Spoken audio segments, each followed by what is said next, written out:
Good morning everyone. जैसे कि आप सभी जानते हैं कि उत्तराखंड पब्लिक सर्विस कमीशन के द्वारा एई और जेई दोनों का एग्ज़ाम करा दिया गया था।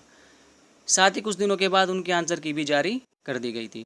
आंसर के आने के बाद जो कैंडिडेट्स इस एग्ज़ाम में अपीयर्ड हुए हैं उन्होंने अपने मार्क्स को कैलकुलेट कर लिया है। मार्क्स को कैलकुलेट करने के बाद अब कैंडिडेट्स के मन में जो सवाल है वो है इंटरव्यू प्रिपरेशन को लेकर कि इंटरव्यू की तैयारी कैसे करें। तो आज की इस वीडियो में इंटरव्यू की तैयारी कैसे करें हम डिटेल से डिस्कस करेंगे। साथ ही इंटरव्यू के लिए जो इम्पोर्टेंट पॉइंट्स होते हैं आपकी इंटरव्यू स्किल को इम्प्रूव करने के लिए उसके बारे में भी डिस्कस करेंगे। इसके साथ ही इस वीडियो में हम इंटरव्यू के कट ऑफ की एक्सपेक्टेड डेट क्या रहेगी उसके बारे में भी डिस्कस करेंगे। इंटरव्यू के कॉल की एक्सपेक्टेड डेट क्या रहेगी उसके बारे में भी डिस्कस करेंगे। साथ ही उत्तराखंड पब्लिक सर्विस कमीशन के द्वारा 22 जून को जो प्रेस नोट जारी किया गया था उसका एई और जेई दोनों के इंटरव्यू पर इस बार क्या इफेक्ट रहेगा उसके बारे में भी डिस्कस करेंगे। साथ ही इस वीडियो का जो डेटा है वो हमने कहाँ से एनालिसिस किया है, उसका ऑथेंटिकेशन क्या है, इस वीडियो के लास्ट में उसके बारे में भी आपको जानकारी देंगे। तो तब तक आप इस वीडियो में बने रहिए। चलिए वीडियो को स्टार्ट करते हैं। अभी जो कैंडिडेट्स के मन में सवाल है वो सवाल है कि इंटरव्यू की लैंग्वेज क्या रहेगी। तो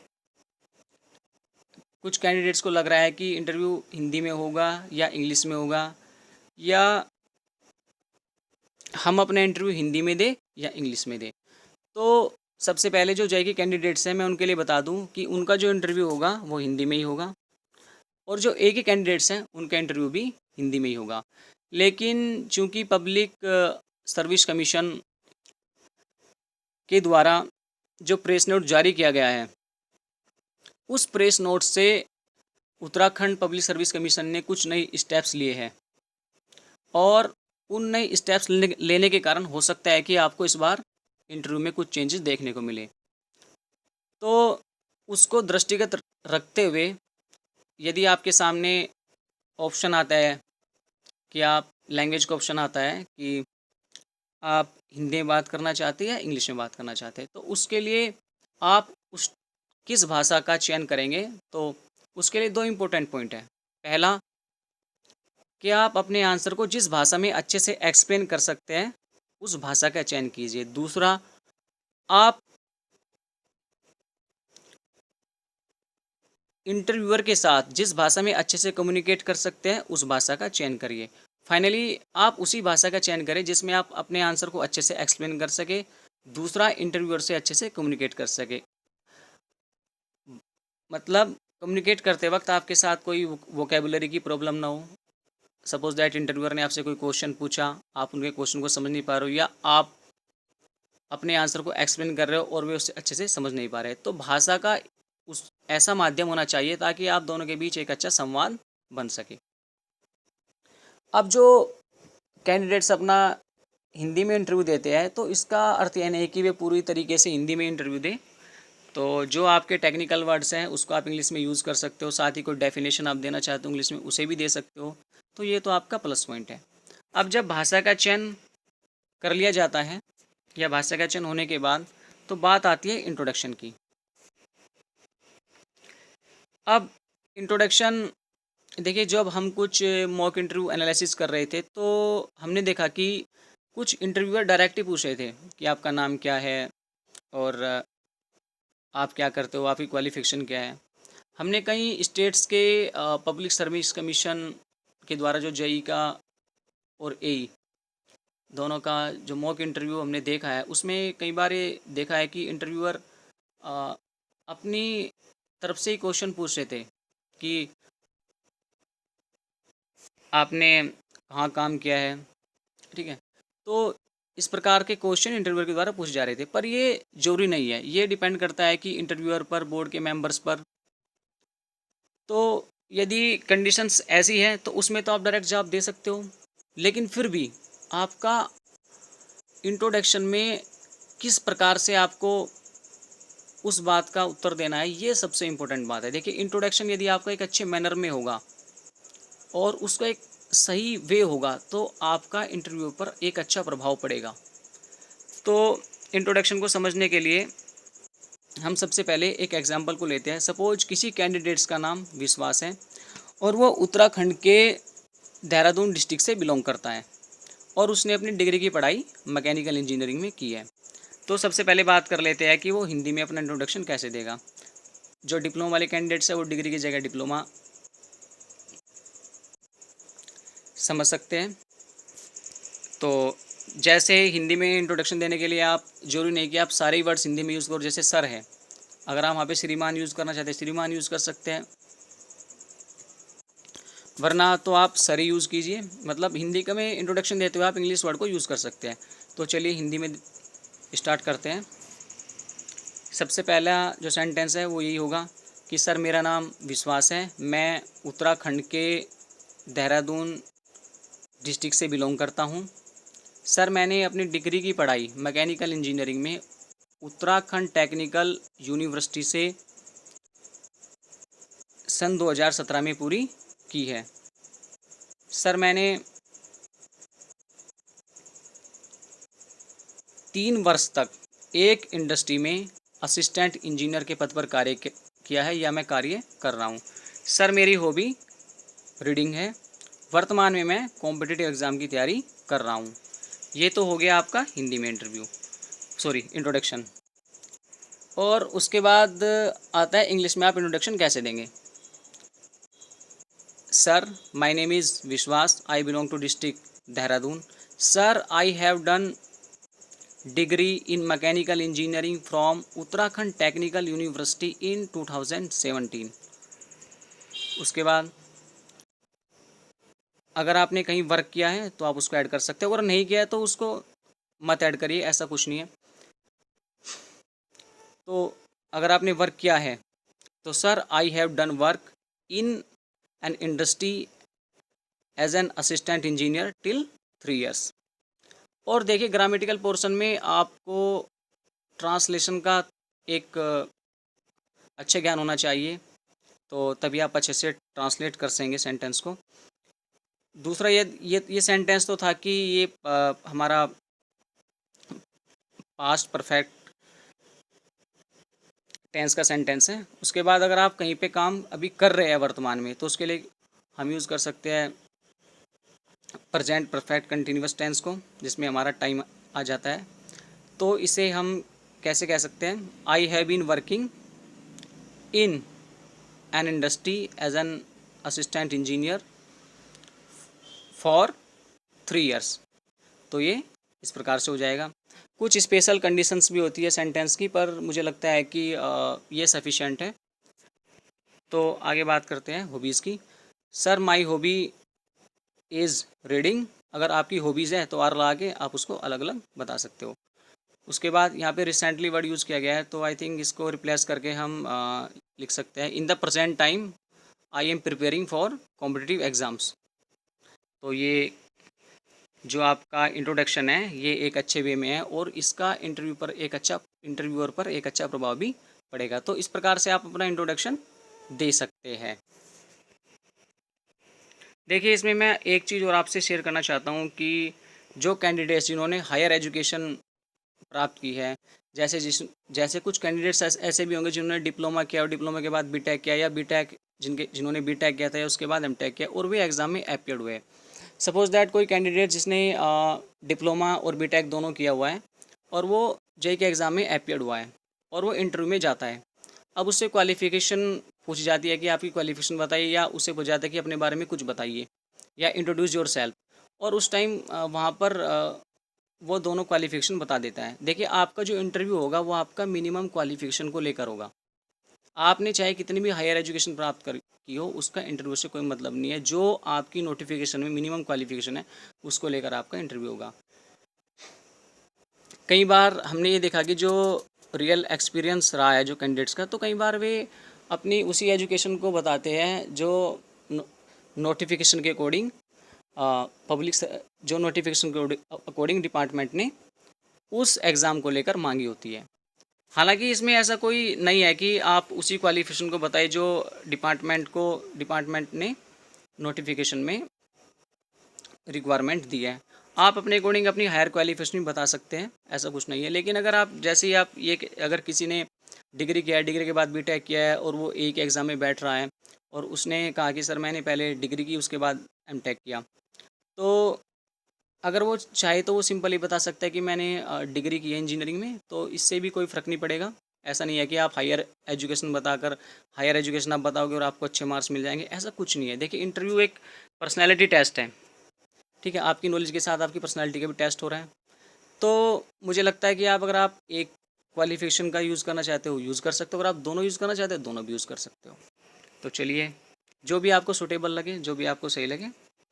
अब बात करते हैं, अगला पॉइंट है हमारा मैनर्स का। देखिए, आपके पास चाहे कितनी भी नॉलेज क्यों ना हो, चाहे वो अपने सब्जेक्ट को लेकर हो, चाहे वो आपके पास अदर नॉलेज हो, लेकिन यदि आपके पास मैनर्स नहीं है, तो ये आप ये समझिए कि ये आपको इंटरव्यू से रिजेक्ट भी करा सकता है। देखिए, इंटरव्यू एक पर्सनैलिटी टेस्ट है, और पर्सनैलिटी का मतलब ये है कि उसमें आपका ये भी जांच किया जाता है कि जिस जॉब के लिए आपने अप्लाई किया है या जिस जॉब पे आपका सिलेक्शन होना है, क्या आप वास्तव में उस जॉब के लायक हो भी या नहीं भी हो।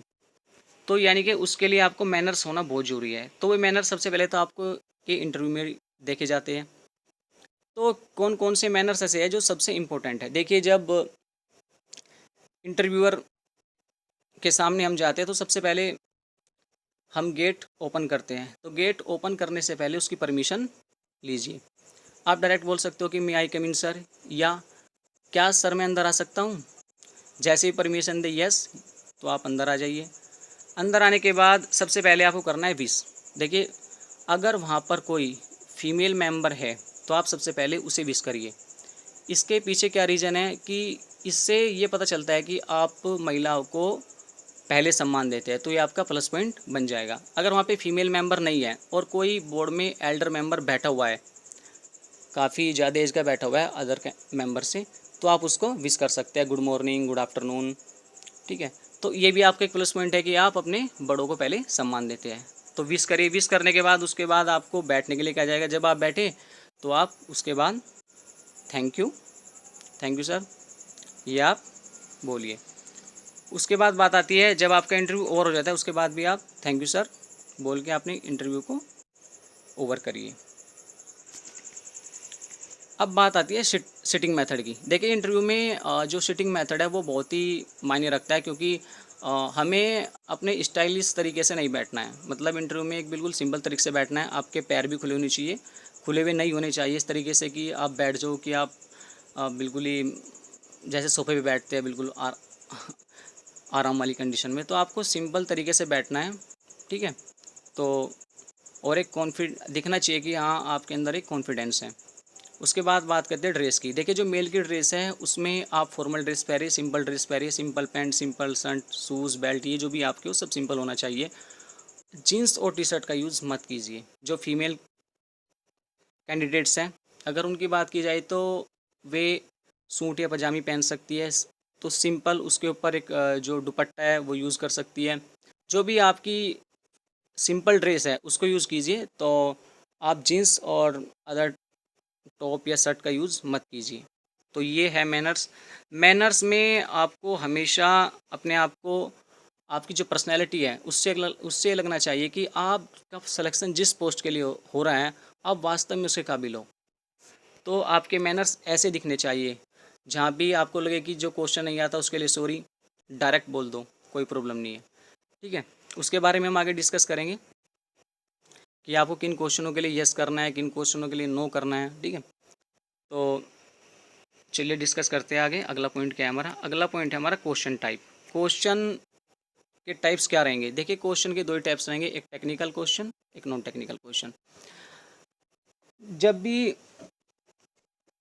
इस तरह के एग्ज़ाम की बात आती है, जो टेक्निकल एग्ज़ाम होते हैं, तो उसमें जो क्वेश्चन रहते हैं वे टेक्निकल और नॉन टेक्निकल रहते हैं। लेकिन कभी कभी कैंडिडेट्स को लगता है कि जो इंटरव्यू होगा वो मोस्टली 100% टेक्निकल ही होगा। लेकिन देखिए, वर्तमान समय बहुत बदल चुका है। तो आपका करंट अफेयर से भी कनेक्टिविटी और वर्तमान में क्या चल रहा है उससे भी कनेक्टिविटी, उससे भी आपको कनेक्ट रहना चाहिए। तो देखिए, जो टेक्निकल का क्वेश्चन का रेशो रहेगा या जो वेटेज रहेगा वो 90% रहेगा। वहीं नॉन टेक्निकल का 10% रहेगा।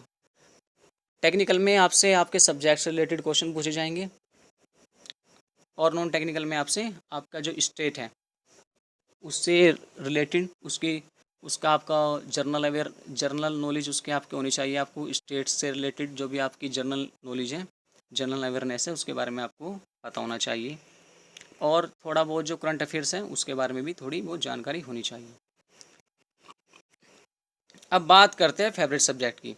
देखिए, हमने कई मॉक इंटरव्यू को एनालिसिस किया था, तो जैसे हमारा इंजीनियरिंग सर्विस का एग्ज़ाम होता है या इंडियन इंजीनियरिंग सर्विस का एग्ज़ाम होता है, या हमने एक एग्ज़ाम में भी देखा कि कई बार जो बोर्ड मेंबर्स होते हैं वो पूछ लेते हैं कि आपका फेवरेट सब्जेक्ट कौन सा है।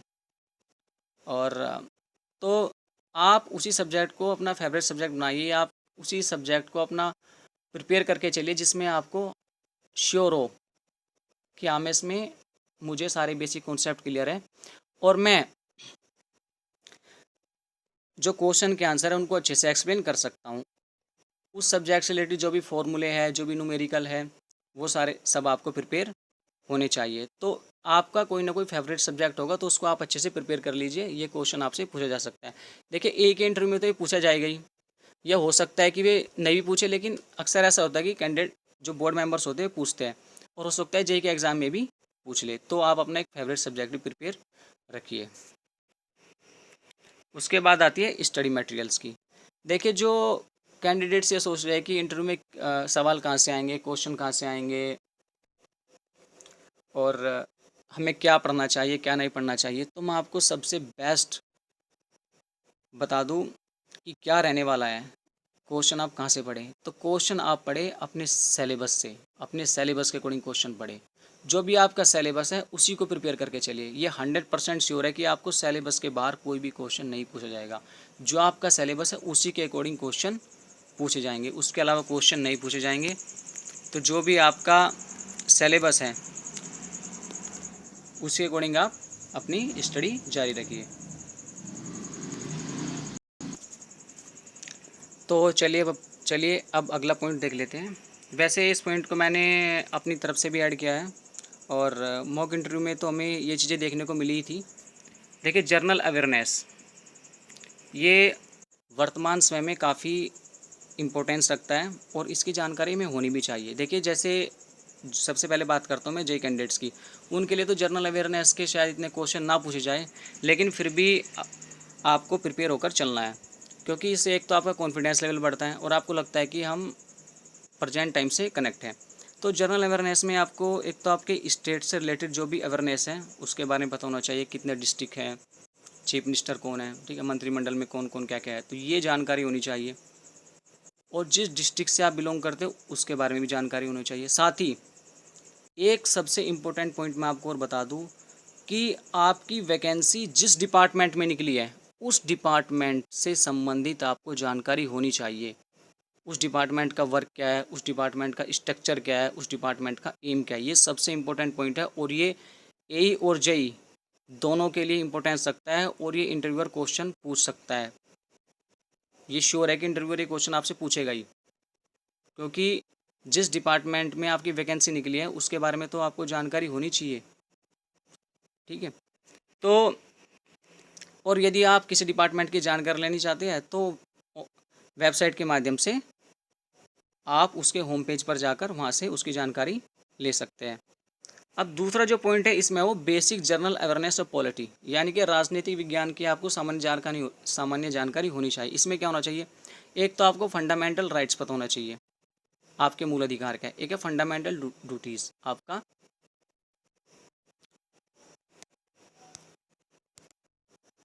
आपके नैतिक कर्तव्य कौन कौन से हैं।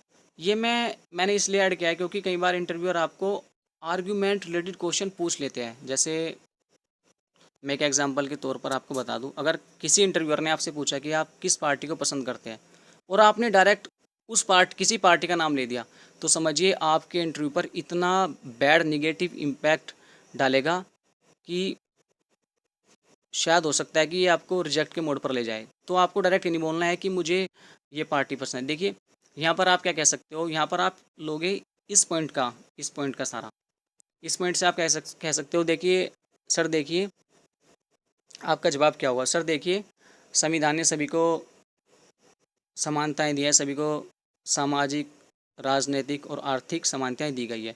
प्रत्येक व्यक्ति अपने संविधान के अनुसार, अपने फंडामेंटल राइट्स के अनुसार उनका प्रयोग करते हुए, जिसमें कि एक राइट ऑफ वोटिंग का राइट्स है, उसका प्रयोग करते हुए अपने अकॉर्डिंग कहीं पर भी मत दे सकता है। उस यह प्रत्येक व्यक्ति की चॉइस का मामला है कि वो किस पार्टी को पसंद करता है। आपको नहीं बोलना है कि आप किस पार्टी को पसंद करते हैं, क्योंकि यहाँ पर क्या होगा, उन्हें लगेगा कि आप इस पार्टी के एक्टिविस्ट हैं और आगे चलकर हो सकता है कि आप कहीं ना कहीं उसका इससे आप कनेक्ट रहे। तो आपको ऐसे में हमेशा बैलेंस जवाब देना है। आपको ना ही तो किसी के पक्ष में जाना है, ना ही किसी के भी पक्ष में जाना है। बैलेंस जवाब देना है और संविधान को बेस मानकर जवाब देना है, फंडामेंटल राइट्स को बेस मानकर जवाब देना है, फंडामेंटल ड्यूटीज़ को बेस मानकर जवाब देना है।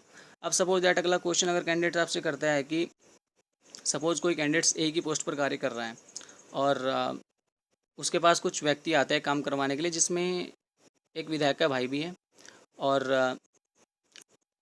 आप पर वे काम करने का प्रेशर बनाते हैं। और जब आप पर वे काम करने का प्रेशर बनाते हैं तो आप अपने सीनियर को फ़ोन कर कर पूछते हैं कि सर ये काम है, क्या मैं इस काम को कर दूं? तो अब आपका सीनियर जो है वो भी आपसे कहते हैं कि इस काम को कर दीजिए, क्योंकि उस पर भी पॉलिटिकल प्रेशर है, उस पर भी पॉलिटिकल प्रेशर है कि भाई ये काम तो करना पड़ेगा। अब ऐसी कंडीशन में आप क्या जवाब दोगे इंटरव्यूअर को? कि इंटरव्यूअर ने आपसे पूछा यही इस प्रकार का क्वेश्चन कि ऐसी सिचुएशन में जब आपके पास कुछ व्यक्ति मिलने के लिए आते हैं जिनका कोई अच्छा पॉलिटिकल कनेक्शन है और वो आपसे कोई काम करवाना चाहते हैं और आपका सीनियर भी कह रहा है कि आप उस काम करिए, तो आप क्या जवाब दोगे? तो आप ऐसी कंडीशन में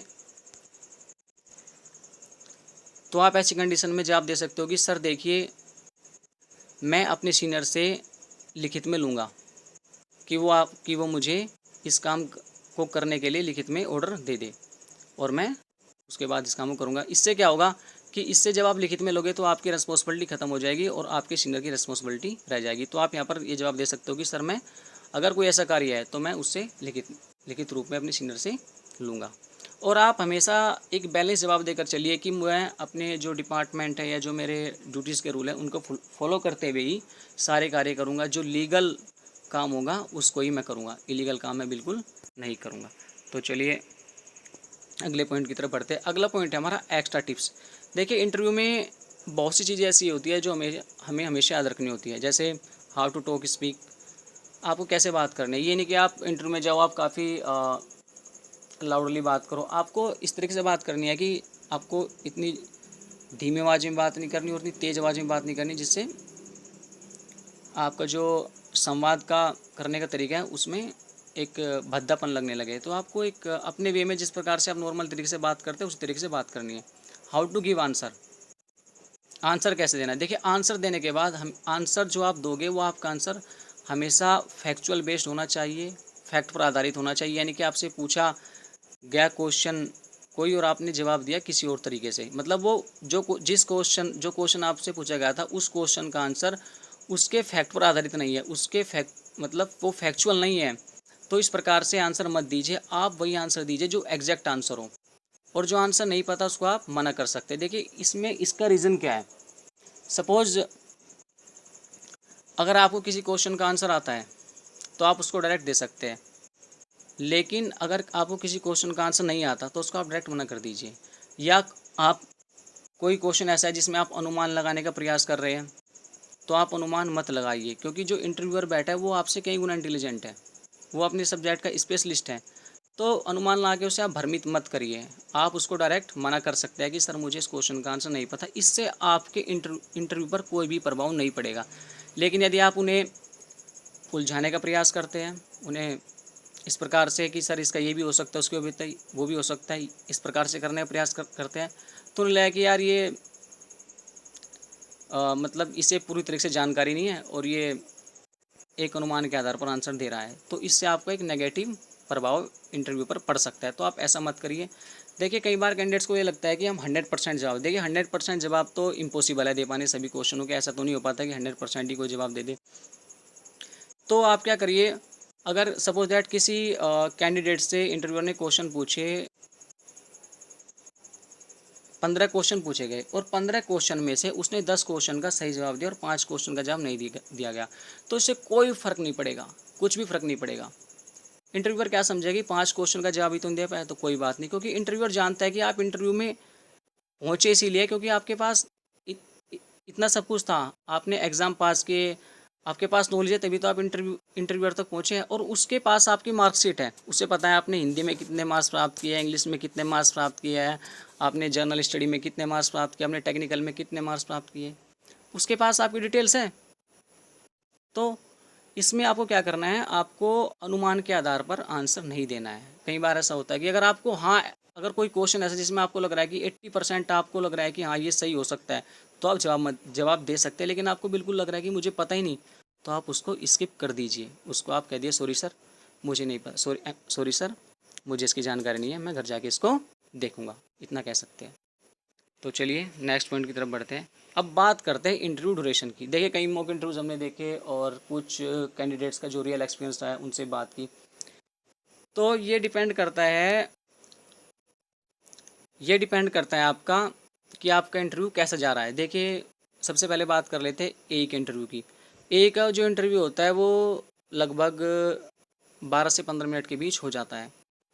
कई बार ऐसा होता है कि जो कैंडिडेट्स स्टार्टिंग में क्वेश्चन के आंसर अच्छी तरीके से नहीं दे पाते, तो उनका 10 या 12 मिनट में इंटरव्यू खत्म हो जाता है। लेकिन कभी कभी ऐसा होता है कि कई कैंडिडेट्स के पास बहुत अच्छी नॉलेज होती है और वे क्वेश्चन के आंसर को इतने अच्छे तरीके से देते हैं कि इंटरव्यूअर को इंटरेस्ट आने लगता है। तो ये डिपेंड करता है कि आप क्वेश्चन के आंसर दे पा रहे हैं या नहीं दे पा रहे हैं। मतलब आप लगातार क्वेश्चन के आंसर अगर दे पा रहे हैं और इंटरव्यूअर आप में इंटरेस्टेड हो गया, तो आपका इंटरव्यू 15 से 20 मिनट तक चला जाएगा। लेकिन जो एक एवरेज है 15 मिनट तक आपके इंटरव्यू की एवरेज ड्यूरेशन रहेगी। उसके बाद बात करते हैं जेई की। जो जेई का इंटरव्यू है वो लगभग 10 से 15 मिनट के बीच रहेगा और इस 10 से 15 मिनट के बीच ही आपसे सभी कुछ आपके क्वेश्चंस, टेक्निकल नॉन टेक्निकल और आपकी अदर डिटेल्स पूछ ली जाएगी। अब बात करते हैं अगले पॉइंट की। अगला पॉइंट है हमारा इंटरव्यू कट ऑफ की date. Expected cut off date क्या रहेगी। देखिए जो अभी तक कोई भी ऐसा नोटिफिकेशन नहीं आया है, तो हम बात करते हैं इंटरव्यू के कट ऑफ की एक्सपेक्टेड डेट की। तो जो इंटरव्यू के कट ऑफ की डेट है एक्सपेक्टेड ए के लिए, वो रहेगी आपकी जुलाई मंथ तक। यानी कि देखिए ये कह सकते हैं कि अगर जुलाई मंथ तक इसका कट ऑफ आ सकती है, कट ऑफ का रिजल्ट आ सकता है। वहीं अगर जेई की बात की जाए तो जेई का आएगा आपका जुलाई के लास्ट में और अगस्त के बीच में आपका कट ऑफ की डेट आ सकती है। क्योंकि अगर ऐसा होता है कि अगर ए का रिज़ल्ट आपका 20 जुलाई को आ गया, तो हो सकता है कि इसका इंटरव्यू आपका अगस्त के फर्स्ट वीक या सेकंड वीक में हो जाए। अगर आपका ए का इसी प्रकार से यदि जेई का जो कट ऑफ का रिज़ल्ट है वो आपका अगर जुलाई के एंड में आ गया या अगस्त के फर्स्ट वीक में आ गया, तो हो सकता है कि इंटरव्यू फिर आगे चला जाए। अब अगर ये देखिए जो हमने पहले जो डिस्कस किया था वो था इसमें इंटरव्यू के कट ऑफ की डेट, यानी कि जो ए की कट ऑफ की डेट है वो जुलाई के एंड तक आपको मिल जाएगी और जे के जो कट ऑफ की डेट है वो अगस्त में आपको देखने को मिल जाएगी। उसके बाद इंटरव्यू कॉल की डेट की बात की जाए, तो जो ए के इंटरव्यू कॉल की डेट है वो क्या रहेगी। देखिए अगर देखा जाए तो जुलाई के एंड तक या अगस्त मंथ में हो सकता है कि संभावित है कि आपका ए का इंटरव्यू हो जाए। वहीं अगर जे के जो इंटरव्यू की बात है वो आपका अगस्त के लास्ट में और सितंबर में आपका इंटरव्यू हो सकता है। तो ये केवल एक्सपेक्टेड डेट है जो आप यहाँ पर देख सकते हो अपने डिस्प्ले पर। ये केवल एक्सपेक्टेड डेट है, अभी 100% इसे नहीं माना जा सकता, क्योंकि देखिए डिपार्टमेंट नई स्टेप ले रहा है। तो नई स्टेप अगर डिपार्टमेंट ले रहा है तो हो सकता है कि उसमें कुछ देरी हो जाए, लेकिन ये एक संभावित है कि हाँ हो सकता है। इसके पीछे रीज़न है क्योंकि डिपार्टमेंट जो अपने एग्ज़ाम करा रहा है वो एग्ज़ाम के अकॉर्डिंग करा रहा है। तो जो ए से पहले एग्ज़ाम हुआ था, चीफ फायर ऑफिसर का एग्ज़ाम था आई थिंक, तो वो उस एग्ज़ाम की कट ऑफ भी आ गई है। तो अब उसके बाद जो एग्ज़ाम कैलेंडर के अकॉर्डिंग अगर देखा जाए तो नंबर है ए का और ए के बाद है जेई का।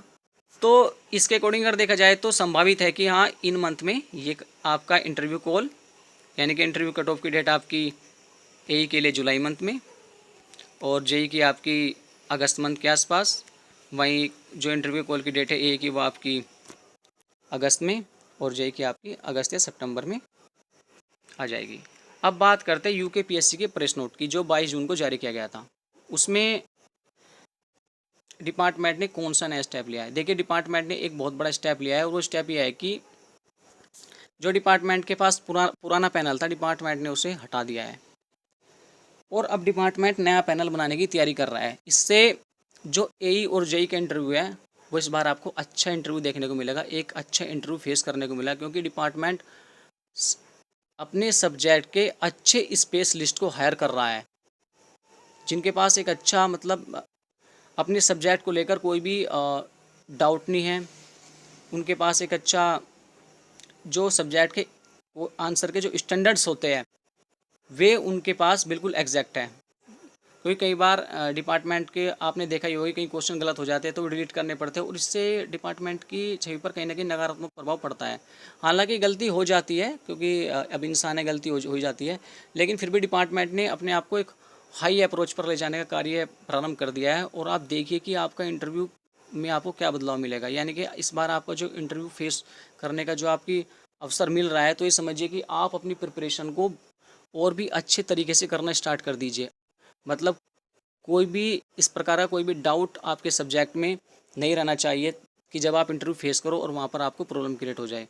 तो इस बार आप ये मानकर चलिए कि आपको जो इंटरव्यू होगा बहुत ही अच्छा इंटरव्यू होगा, बहुत ही शानदार इंटरव्यू होगा, आपको अच्छा पैनल देखने को मिलेगा। तो अपनी तैयारी अच्छे से करते रहिए। और कुछ कैंडिडेट्स ऐसे हैं जिन्हें अभी डिपार्टमेंट की जो नई वेबसाइट बनी है उसकी जानकारी नहीं है, तो मैं उसकी जानकारी दे दूँ। अगर आपको डिपार्टमेंट से संबंधित किसी भी चीज़ की जानकारी लेनी है, अपने एग्ज़ाम से संबंधित या अदर डिपार्टमेंट का कोई प्रेस नोट निकलता है उससे संबंधित कोई भी जानकारी लेनी है, तो आप www.psc.uk.gov.in पर जा सकते हैं। और अगर आप www को रिप्लेस करना चाहते हैं तो डायरेक्ट आप psc.uk.gov.in को सर्च कर वहाँ पर अपने एग्ज़ाम से रिलेटेड या डिपार्टमेंट से जो भी समय समय पर डिपार्टमेंट प्रेस नोट जारी करता है उससे रिलेटेड उससे रिलेटेड जानकारी ले सकते हो। अब चलिए बढ़ते हैं अपने अगले पॉइंट की तरफ, ऑथेंटिकेशन। जैसे कि हमने आपको वीडियो की स्टार्टिंग में बताया था कि हमने जो ये डाटा लिया है इसका एनालिसिस हमने कहाँ कहाँ से किया है, इसकी सोर्सेज हमने कहाँ से लिए, तो उसके बारे में डिस्कस कर लेते हैं।